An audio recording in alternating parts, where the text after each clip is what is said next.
જો આપણે મેં 2 ગ્લાસ પાણી નાખ્યું છે। હવે આપણે આને 2 કલાક પલળવા મૂકી દેવાનું છે।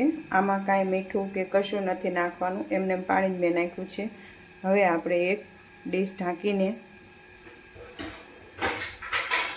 2 કલાક માટે મૂકી દેવાનું છે। તો આપણે આ ચણાની દાળ પલળી ગઈ છે અને પાણી નિતારી લીધું છે। હવે આપણે આને વઘાર કરશું।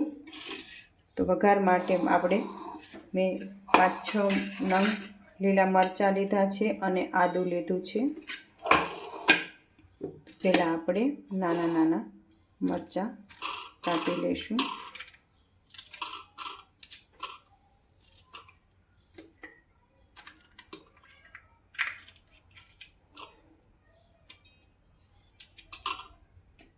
આપણે બટેટાના સમોસા તો બધાએ ખાધા જ હશે, પણ આ ચણાની દાળના સમોસા બહુ મસ્ત લાગે છે અને આ નડે પણ નહીં। જેને બટેકા નડતા હોય એને આ રીતે સમોસા બનાવીને ખાઈ શકાય છે।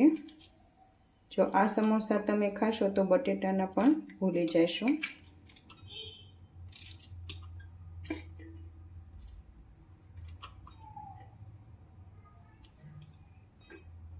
હવે આપણે એક નાનો ટુકડો આદુનો લેવાનો છે। જો તમે આદું ખાતા હોય તો લેવાનો, અને ન ખાતા હોય તો પણ ચાલે, આદું આમાં નાખવું એ જરૂરી નથી, પણ જો તમે આદું ખાતા હોય તો એનો સ્વાદ સરસ આવે છે। હવે આપણે એને છાલ ઉતારી લેવાની છે।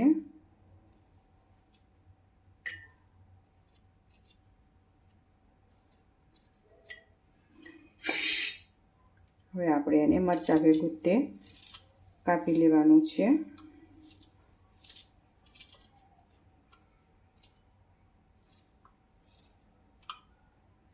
આ રીતે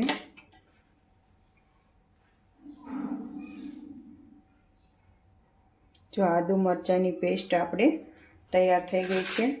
હવે આપણે એને એક વાટકીમાં લઈ લઈએ। આપણે આદુ મરચાંની પેસ્ટ તૈયાર થઈ અને એક વાટકીમાં લઈ લીધી છે મેં।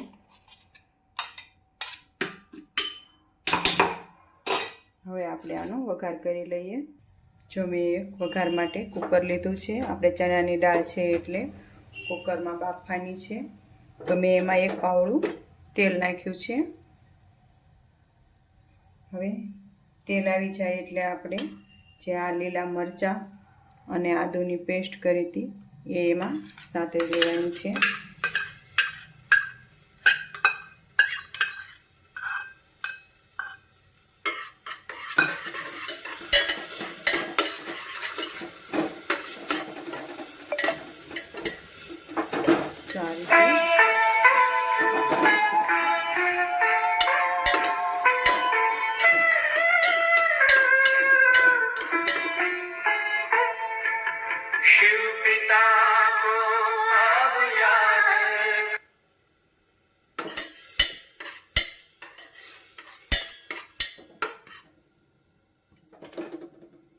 જો આપણે મરચાં સતળાઈ ગયા છે। હવે આપણે જે આ ચણાની દાળ છે એ એમાં નાખીશું।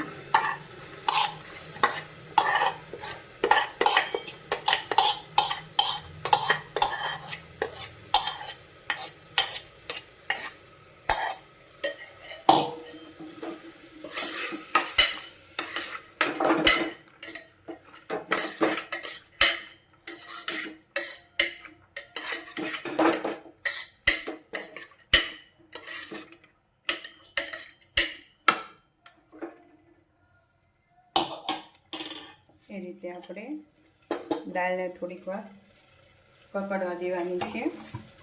અને હવે આપણે એમાં સ્વાદ પ્રમાણે મીઠું નાખીશું।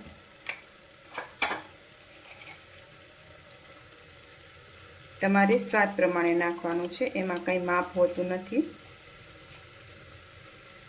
અને હળદર 1 ચપટી નાખીશું એમાં। હવે આપણે લાલ મરચું નથી નાખવાનું, લીલું મરચું નાખ્યું છે એટલે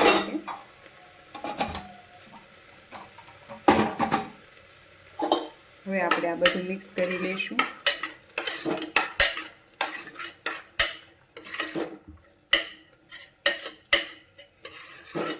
હવે આપણે આને કોરી જ રાખવાની છે, એટલા માટે આપણે અડધો ગ્લાસ જેવું પાણી નાખવાનું છે. આપણે વધારે નથી નાખવાનું. જો મેં થોડુંક પાણી નાખ્યું છે, આમ ગણવી તો 2 ચમચા જેવું પાણી છે. હવે આપણે આને 2 સીટી કરી લેવાની છે.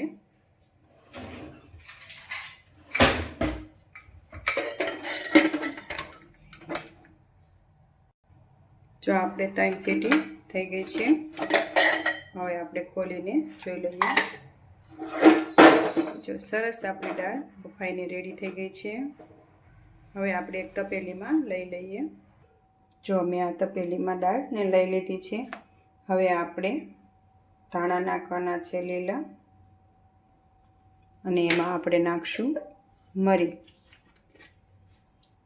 મેં આ મરી દળીને રાખી હતી, તો હું અડધી ચમચી જેવી એમાં મરી નાખું છું. તમારી પાસે તમે હોય તો નાખજો, ન હોય તો મરીથી ન નાખો તો પણ ચાલે. હવે આપણે આને મિક્સ કરી લઈશું અને સહેજ આ રીતે આપણે દાળને ચેપી લેવાની છે. અમુક આખી બાકી રાખીશું આપણે. જો આ રીતે તમે ચોક્કસથી એક વખત આવા સમોસા બનાવજો અને મને કહેજો કોમેન્ટમાં લખીને કે કેવા બન્યા હતા. જો આ રીતે મિક્સ કરવાનું છે.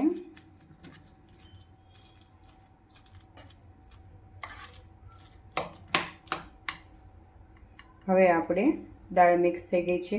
હવે આપણે જે આ પટ્ટી સમોસા છે એટલે એને આપણે લઈ તૈયાર કરવાની છે. તો 1 ચમચી મેં ઝીણો રોટલીનો લોટ આવે એ લીધો છે. એમાં આપણે પાણી નાખીશું.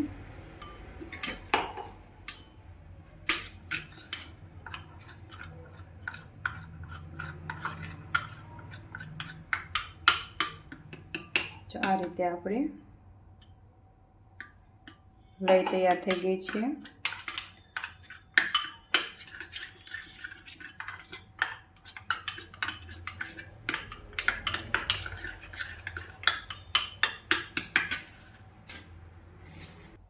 જો પટ્ટી પહેલેથી જ મેં કરીને રાખી હતી.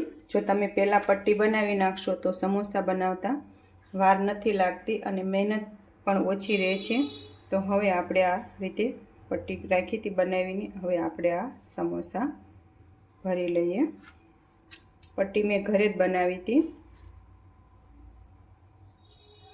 આ રીતે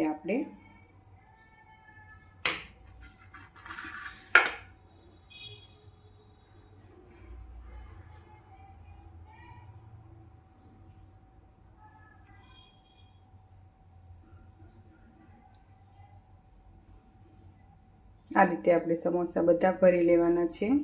જો આ રીતે આપણે સમોસા વળાઈને રેડી થઈ ગયા છે. હવે આને આપણે તળી લેવાના છે.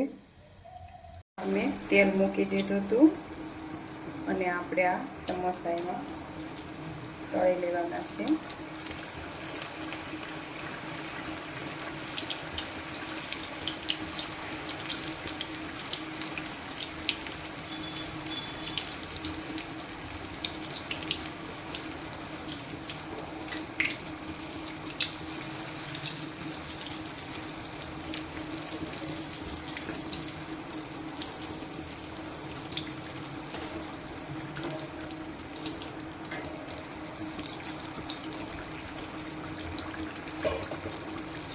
આ રીતે આપણે ધીમા તાપે તળી લેવાના છે.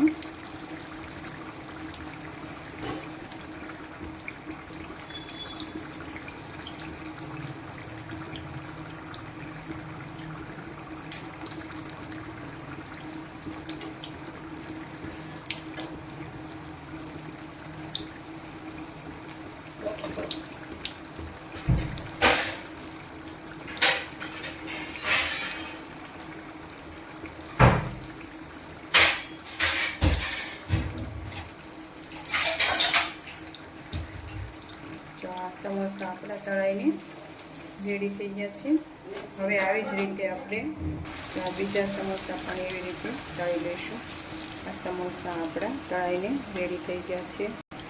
આ સમોસા આપણા તળાઈને રેડી થઈ ગયા છે. તો આ આપણે ચટણી સાથે લઈ લઈએ. તમે પણ આવી રીતે સમોસા બનાવજો. ચાલો આપણે હવે પરમાત્માની યાદમાં બનાવ્યા હતા અને પરમાત્માને આપણે ધરી દઈએ. ઓમ શાંતિ મિત્રો.